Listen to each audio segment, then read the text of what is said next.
Hi and hello everyone. तो बच्चों, आपने नीट का पेपर का एनालिसिस तो कर ही लिया हो और आपको पता होगा पेपर कैसा आया था।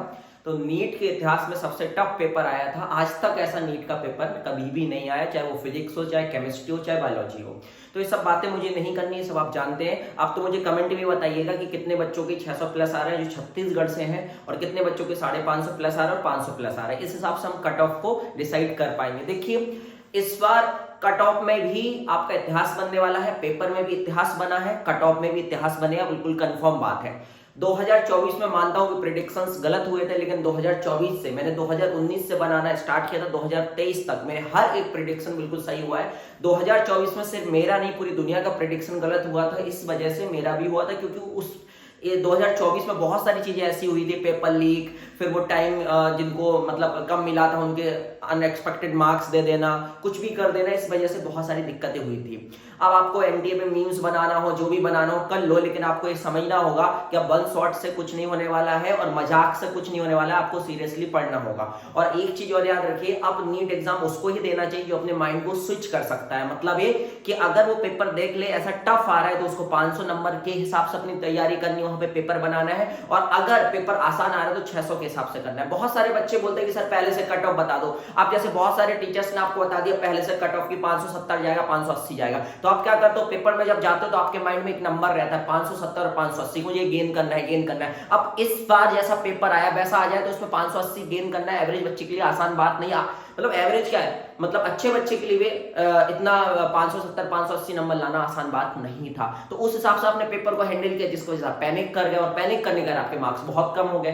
तो आपको याद रखना, मैं हमेशा बोलता हूं कि कट ऑफ क्या जाएगा, डिफिकल्टी लेवल पे डिपेंड करता है, पहले से कोई भी नहीं बता सकता और पहले से आपको नंबर लेके नहीं जाना है। तो अब बच्चों, नीट की तैयारी के लिए आपको सिर्फ मेहनत नहीं करनी है, मेहनत के साथ साथ आपको अपने माइंड को स्विच करते भी आना चाहिए, आपको स्ट्रेस हैंडलिंग कैपेसिटी आनी चाहिए। मैंने देखा बहुत सारे बच्चे पेपर देने के बाद रो रहे थे। वो क्यों रह रहे थे, क्योंकि उनको लग रहा था कि मुझे 600 मार्क्स चाहिए, 600 मार्क्स चाहिए। उस चक्कर में उन्होंने पेपर को बनाया और बहुत सारी गलतियां कर दी।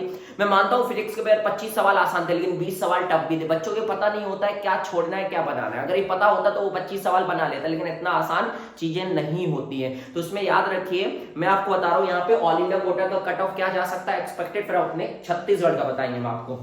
और याद रखिए, इस पेपर में एक एवरेज बच्चे की अगर हम बात करें, मतलब एवरेज यानी अच्छे बच्चे की अगर हम बात करें, तो वो बायोलॉजी में लाएगा 330 के आसपास, केमिस्ट्री में लाएगा 140 के आसपास, और फिजिक्स में लाएगा 80 के आसपास। इससे ज्यादा वो स्कोर नहीं कर पाएगा अनटिल एंड अनलेस उसके पास एक्स्ट्रा ऑर्डिनरी दिमाग नहीं है तो।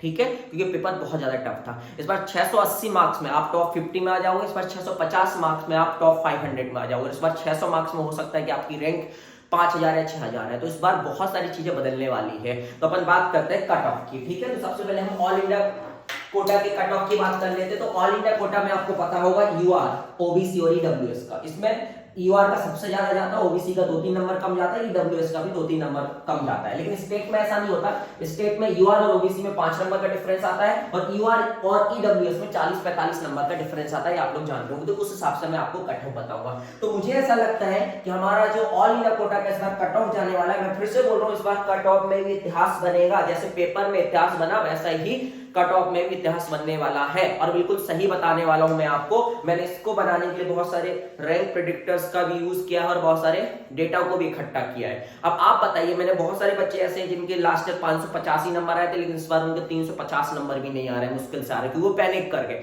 इसलिए आपको अपने माइंड को चेंज करने आना चाहिए। अगर आप माइंड को चेंज कर पाते हैं, मतलब आप पेपर का डिफिकल्टी लेवल लेके अपने मूड को आप चेंज कर पा रहे हैं, तभी जाके आप नीट एग्जाम की तैयारी कीजिएगा। क्योंकि हो सकता है कि 2026 का पेपर बिल्कुल लड्डू आ जाए, तो वहां पे आपको 600 नंबर के हिसाब से अप्रोच लेना है, और अगर टफ पेपर आता है तो उसको 500 के हिसाब से अप्रोच लेना, अगर आप एवरेज बच्चे हैं तो। ये चीजों आपको समझना होगा। तो आपसे मेहनत नहीं करना है, आपके अंदर स्ट्रेस हैंडलिंग कैपेसिटी भी होनी चाहिए, और आपके अंदर माइंड स्विच करने वाली टेक्निक भी होनी चाहिए, तभी जाके आप नीट एग्जाम में अच्छा स्कोर कर सकते हैं। क्योंकि इन्होंने 2025 का पेपर देके प्रूव कर दिया कि हम पेपर बहुत टफ भी बना सकते हैं। बहुत टफ नहीं, मतलब ऐसा बना सकते हैं जिससे किसी बच्चों को हवा ही ना लगे। 90% बच्चों को तो हवा ही नहीं लगी, फिजिक्स में हुआ क्या है। ठीक है, चलो बात करते हैं। अब लोग बोलेंगे सर 25 सवाल तो आसान थे वो बना लेते हैं। अरे बच्चे को पता थोड़ी ना है कौन सा छोड़ना है कौन सा बनाना। अगर नहीं पता होता बच्चे को कौन सा छोड़ना है कौन सा बनाना तो हो गया, फिर मजा ही मजा है उसका।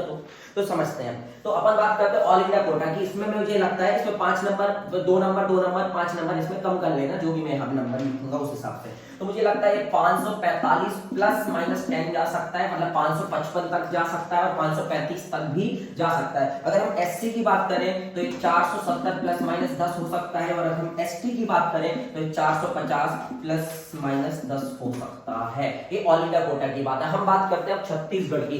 तो ऑल इंडिया कोटा और छत्तीसगढ़ कोटा में लगभग 60 नंबर का डिफरेंस रहता है। तो उस हिसाब से अगर अपन देखें तो यूआर ओबीसी, ओबीसी में 5 नंबर कम जाएगा, यूआर में 5 नंबर ज्यादा जाएगा। ठीक है, तो इसमें अगर हम बात करें तो मुझे लगता है कि इस बार 485 प्लस माइनस 5 जाएगा। हो सकता है 470 पे भी कॉलेज मिल जाए और हो सकता है 490 पे भी कॉलेज मिले, तो 470 तक भी यहाँ जा सकता है। लेकिन अभी मैं आपको ये बोलूंगा कि अगर आपका 485 और 490 से ऊपर मार्क्स आ रहा है तो 99% चांस लग रहे हैं कि इस बार आपको गवर्नमेंट मेडिकल कॉलेज कोई ना कोई मिल जाएगा। ठीक है, उसके बाद अगर ईडब्ल्यूएस की बात करें तो ईडब्ल्यूएस में 445 प्लस माइनस 5, और अगर हम बात करें एससी की तो 410 प्लस माइनस 5, और अगर हम बात करें एसटी की तो मुझे लगता है इसमें 320 प्लस माइनस 5। ये मैंने रैंक के हिसाब से बताया। आपको पता है कि ऑल इंडिया कोटा में आपका 25,000 या 26,000 रैंक तक आपको कॉलेज मिल जाता है। तो इस बार जो 25,000 26,000 रैंक आएगी वो 535 से लेकर 555 मार्क्स के बीच में आने वाली है। और यहाँ पे आपको पता है कि 1 लाख रैंक तक मिल जाता है। जैसे लास्ट ईयर 1 लाख रैंक जो आपकी थी वो 595 मार्क्स के आसपास थी और वही कट ऑफ गया था। तो 1 लाख रैंक जो इस बार आने वाली है वो मुझे लगता है कि 485 और 490 मार्क्स पर आएगी। यहाँ पे आपको ऑल इंडिया की अगर बात करें तो 30,000 रैंक मतलब 25-26,000 रैंक तक जाता है। एससी की बात करें तो 1,30,000 रैंक तक जाता है, और इसकी अगर हम बात करें तो 1,70,000 रैंक तक जाता है। उसी प्रकार से मैंने आपको यहाँ पे कट ऑफ बताए हैं और मुझे लग रहा है कि इस बार ऐसा ही होने वाला है। बाकी आप अपने मार्क्स को कमेंट कीजिएगा जिससे कि हम और अच्छे से प्रिडिक्ट कर पाए कि अपने छत्तीसगढ़ का कट ऑफ क्या हो सकता है। और याद रखिएगा नीट एग्जाम अब सिर्फ मेहनत का नहीं रहेगा। जो मैंने आपको बताया, आपके अंदर स्ट्रेस हैंडलिंग कैपेसिटी होनी चाहिए और माइंड को मूड को चेंज करने की कैपेसिटी भी होनी चाहिए, एबिलिटी होनी चाहिए, तभी आप नीट एग्जाम को क्रैक कर पाएंगे। क्योंकि किसी को नहीं पता कि अब 2026 में क्या होने वाला है। चलिए मिलते हैं कभी किसी और दिन किसी अन्य वीडियो के साथ। जब तक कि अपना ध्यान रखिएगा।